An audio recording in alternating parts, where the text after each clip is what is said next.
여러분, 죽기 직전 단 한 명의 아들에게 남긴 유산이 고작 1만 달러였던 아버지가 있었습니다. 그것도 대학까지 졸업시켰으니 이제부터는 내가 알아서 살아라는 말 한마디와 함께요. 그런데 정작 그 아버지가 평생 쌓아온 재산은 수백억 원이었습니다. 아들도 아닌 손녀도 아닌 나라와 사회에 전부 돌려줬죠. 이상한 사람이다라고 생각하셨나요? 잠깐, 그럼 진짜 이야기를 이제 시작합니다. 이 남자가 죽고 난 뒤 무려 50년 가까이 지나서 미국 CIA의 비밀 문서가 공개됩니다. 그 문서 속에 이름 대신 딱 두 글자로만 적혀있던 존재, 암호명 A. 그가 누구인지 밝혀지는 순간 대한민국 전체가 숙연해졌습니다. 오늘 그 이름을 여러분께 알려드리겠습니다. 오늘날 우리는 매일 뉴스에서 기업인들의 이야기를 듣습니다. 갑질 논란, 편법 상속, 팔세 적발. 한국의 재계를 수십 년간 지배해온 이미지는 사실 이런 것들이었죠. 기업가라면 원래 그런 거야. 돈 많은 사람들이 다 그렇지 뭐. 여러분도 한 번쯤 이런 생각 해보신 적 있지 않으신가요? 그런데 여기 그 상식을 완전히 뒤집어버린 딱 한 사람이 있습니다. 그 사람의 이름은 유일한 유한양행의 창업자입니다. 혹시 약 드실 때 거들표 마크레 보신 적 있으신가요? 안티프라민 혹시 들어보셨나요? 바로 그 회사를 만든 사람입니다. 하지만 많은 분들이 유일한 박사를 그저 훌륭한 기업인 정도로만 알고 있습니다. 그건 이 이야기의 10분의 1도 안 됩니다. 진짜 이야기는 지금부터입니다. 그런데 문제는 이분의 진짜 정체가 세상에 알려지기까지 무려 반세기가 넘는 시간이 필요했다는 겁니다. 1905년 조선 대한제국이 서서히 무너지고 있던 바로 그 해, 평양에 사는 한 아버지가 자신의 10살짜리 아들을 불러앉힙니다. 일어나, 너는 미국으로 가야 한다. 나라를 빼앗기지 않으려면 강한 나라를 만들 인재가 필요했습니다. 그 아버지는 아들을 태평양 건너편으로 보내기로 결심한 거죠. 10살 소년, 유일한 부모도 없이 형제도 없이 말도 통하지 않는 낯선 땅, 미국에 내동댕이 쳐졌습니다. 이 아이는 살아남을 수 있었을까요? 아닙니다. 그는 그냥 살아남은 게 아닙니다. 그는 스스로 돈을 벌며 미시간 대학교를 졸업했고 서든 캘리포니아 대학교 경영학 석사, 스탠퍼드 법학 박사까지 취득합니다. 그리고 1922년 미국에서 직접 회사를 차립니다. 라초이 식품회사, 숙주나물 통조림을 만드는 회사였는데 이게 미국에서 폭발적으로 성공합니다. 세미교포 사회에서 중국계 미국인들에게까지 불티나게 팔렸죠. 그는 이미 미국에서 성공한 사업가였습니다. 가정도 있었습니다. 소아과 의사인 아내 호미리와 함께 안정된 삶을 살고 있었죠. 누가 봐도 이 사람의 인생은 이제 탄탄대로구나 라고 할 상황이었습니다. 하지만 여기서 그는 선택합니다. 남들이라면 절대 하지 않을 선택을. 1926년 31살의 유일한은 미국의 성공한 사업체를 모두 정리하고 조선으로 돌아옵니다. 당시 조선은 일제 강점기 한복판이었습니다. 가난, 질병, 탄압. 그는 미국에서 모은 50만 달러, 지금 기준으로 어마어마한 돈을 들고 와서 회사를 차립니다. 회사 이름은 유한양행. 자신의 성 유아, 한국의 한, 그리고 세계로 통한다는 뜻의 양행, 그 이름 안에 이미 그의 꿈이 담겨 있었습니다. 건강한 국민만이 빼앗긴 주권을 되찾을 수 있다. 그는 이 말을 평생의 신념으로 삼았습니다. 조선 사람들이 전염병과 기생충, 피부병으로 쓰러지는 것을 보면서 약을 공급하는 것이 곧 독립운동이라고 믿었던 겁니다. 그런데 여기서 주목할 점이 있습니다. 유일한은 단순히 돈을 잘 버는 사업가가 아니었습니다. 1936년 그는 유한영행을 주식회사로 전환하면서 주식을 종업원들에게 나눠줍니다. 한국 최초의 종업원 지주제였습니다. 직원들도 회사의 주인이 될 수 있도록 한 거죠. 당시 이건 정말 전례 없는 일이었습니다. 1969년에는 또 한 번 충격적인 결정을 내립니다. 하나뿐인 아들이 있음에도 불구하고 경영권을 전문 강영인에게 넘겨버립니다. 내 피를 물려받았다고 해서 회사를 물려받을 권리는 없다. 그것이 그의 철학이었습니다. 기업은 개인의 것이 아니라 사회와 종업원의 것이다. 기업에서 얻은 이익은 그 기업을 키워준 사회에 환원해야 한다. 이 두 문장이 그의 평생을 지배한 원칙이었습니다. 하지만 여기서 끝이 아닙니다.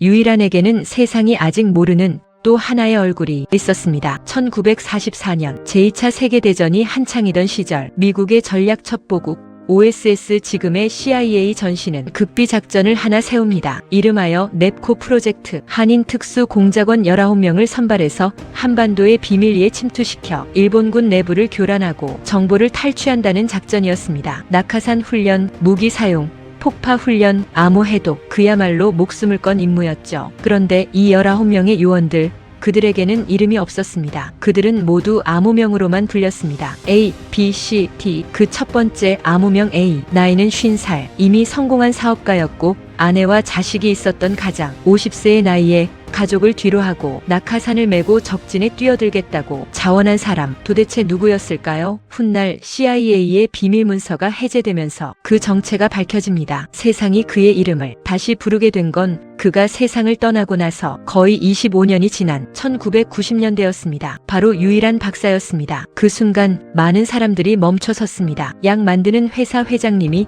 그 와중에 CIA 비밀 요원이었다고요? 그런데 이 작전 결국 실행되지 못합니다. 1945년 8월 15일 일본이 갑작스럽게 항복을 선언했거든요. 넵코 프로젝트는 작전 투입을 불과 사흘 앞두고 역사의 뒤안길로 사라집니다. 유일한 박사는 결국 총 한 방 쏘지 못한 채 돌아왔습니다. 그리고 그는 평생 단 한 번도 이 사실을 입 밖에 내지 않았습니다. 왜냐고요? 내가 한 일을 자랑하기 위해 한 것이 아니니까. 1967년 박정희 정부는 기업들을 향해 세무조사의 칼날을 겨눕니다. 당시 한국의 거의 모든 대기업들이 탈세 혐의로 줄줄이 적발됩니다. 그런데 딱 한 회사만 예외였습니다. 유한양행. 한 번의 착오도 없이 수십 년간 단 한 푼도 속이지 않고 세금을 낸 회사. 유한양행은 1968년 모범 납세 우량 기업으로 선정되어 대통령으로부터 훈장을 받습니다. 또 다른 일화가 있습니다. 어느 날 유일한 박사의 영업 담당 임원이 찾아와 이렇게 말했습니다.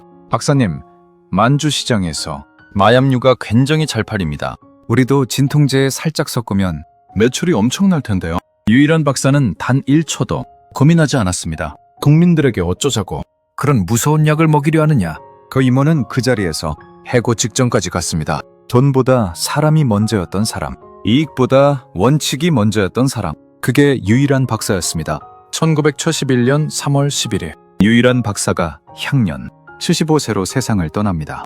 그리고 그가 남긴 유언장이 공개되는 순간 그 자리에 있던 사람들은 모두 숨을 멈췄습니다. 유언장에는 이렇게 쓰여 있었습니다. 하나뿐인 아들 유일선에게는 대학까지 졸업시켰으니 앞으로는 자립해서 살아가라. 그리고 손녀 유일링, 당시 7살짜리 어린아이에게는 학자금으로 딱 1만 달러, 딸 유제라에게는 학생들이 뛰어놀 수 있도록 학교 주변 땅 5,000평, 그것뿐이었습니다. 나머지 수백억 원에 달하는 모든 재산은 단 하나의 곳으로 향했습니다. 소유 주식을 비롯한 모든 재산들은 사회사업과 교육사업에 쓰도록 한다. 기업도 아니고 자식도 아니고 그가 평생 믿어온 것, 사회에 돌려준 겁니다. 그런데 여기서 이야기는 끝나지 않습니다. 유일한 박사의 딸 유제라, 그녀는 아버지의 뜻을 이어받아 평생 미국에서 조용히 살다가 1991년 세상을 떠납니다. 그녀 역시 죽기 전 자신이 가진 주식과 재산 전부 무려 200억 원대를 사회에 기부했습니다. 노블레스 오블리주가 대를 이은 겁니다. 아버지가 씨앗을 뿌렸고 딸이 그 씨앗을 꽃피웠습니다. 이걸 보면서 한 가지 질문이 떠오릅니다. 과연 우리는 가진 것을 얼마나 나누고 있을까요? 여러분이라면 전 재산을 사회에 기부할 수 있으신가요? 여러분의 생각이 궁금합니다. 댓글로 남겨주세요.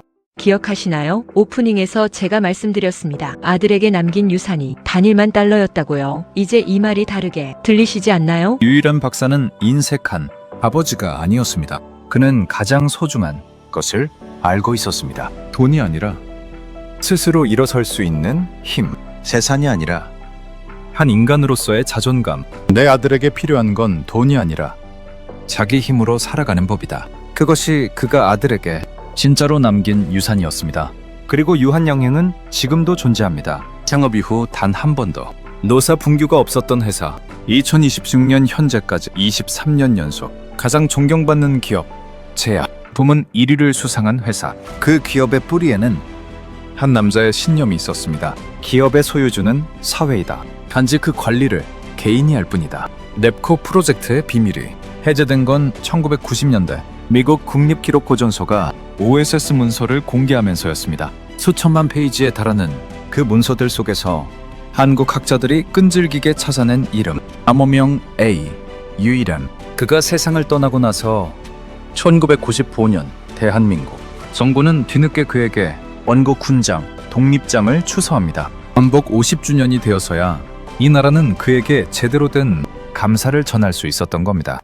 2024년에는 그의 이야기를 담은 뮤지컬 스윙 데이즈 암호명어가 무대에 올랐습니다. 유준상, 신성록, 민우혁 같은 스타 배우들이 그를 연기했죠. 그리고 2025년 광복 80주년 유한양행은 랩코 프로젝트를 주제로 전시 부스를 열었고 이틀 동안 무려 4천여 명이 찾아왔습니다. 50년이 훌쩍 지난 지금도 이 이름은 계속 살아있습니다. 손실 회피 편향이라는 이론으로 사람은 이득을 얻는 것보다 손실을 피하는 것에 훨씬 강하게 반응합니다. 우리 대부분은 내 것을 잃는 게 두려워서 쥐고 있는 것입니다. 그런데 유일한 박사는 달랐습니다. 그는 내 것이라는 개념 자체를 갖고 있지 않았습니다. 그에게 재산은 사회로부터 빌린 것이었고 그것을 다시 돌려주는 건 너무나 당연한 일이었습니다. 랩코 프로젝트는 실행되지 못했습니다. 작전은 완결되지 않았죠. 그러나 유일한 박사의 이야기는 50년이 지나도 잊히지 않고 오히려 더 강렬하게 우리 기억에 남아 있습니다. 완결되지 않은 그의 꿈이 지금도 우리를 불러세우고 있는 겁니다. 유일한 박사의 이야기에서 가장 감동적인 부분이 어디였나요? 재산을 기부한 건? CIA 비밀 요원이 된 건? 아들에게 단 1만 달러만 남긴 건? 저는 사실 이 모든 것보다 더 중요한 한 가지가 있다고 생각합니다. 그건 바로 그가 단 한 번도 자신의 행동을 자랑하지 않았다는 겁니다. CIA 비밀 요원으로 활동한 것도, 전 재산을 사회에 기부한 것도, 직원들에게 주식을 나눠준 것도 그는 평생 조용히 살았습니다. 해야 할 일을 했을 뿐이라는 마음으로. 그리고 그가 세상을 떠난 뒤에도 그의 정신은 딸 유제라를 통해 유한양행의 수천 명 직원들을 통해 그리고 지금 이 영상을 보고 있는 여러분을 통해 이어지고 있습니다. 누군가가 물었습니다. 왜 그렇게까지 했냐고. 유일한 박사의 대답은 이미 그의 살 속에 담겨 있습니다. 건강한 국민만이 빼앗긴 주권을 되찾을 수 있다. 그리고 저는 이 말을 이렇게 바꿔 읽고 싶습니다. 옳은 일을 하는 사람만이 진정으로 자유로울 수 있다. 오늘 영상이 여러분 마음속에 작은 물음표 하나를 남겼다면 그것으로 충분합니다. 마지막으로 한 가지를 더 전해드립니다. 유일한 박사의 하나뿐인 손녀 유일링. 그녀는 유일한 박사가 CIA 비밀 요원이 된 이유를 이렇게 전했습니다. 할아버지는 가진 게 많을수록 더 많은 책임이 있다고 믿으셨어요. 그것이 당연하지 않다는 걸 알면서도 당연하게 행동하셨던 분이에요. 그리고 손녀인 그녀도 미국 예일대 경영대학원을 졸업한 뒤 유한양행에서 무급으로 영어 회화를 가르치며 할아버지의 뜻을 이었습니다. 씨앗 하나가 숲이 되었습니다. 유일한 박사. 그는 기업가였고 독립운동가였고 교육자였고 CIA 비밀 요원이었습니다. 하지만 그가 진짜로 되고 싶었던 건 딱 하나였을 겁니다. 좋은 사람.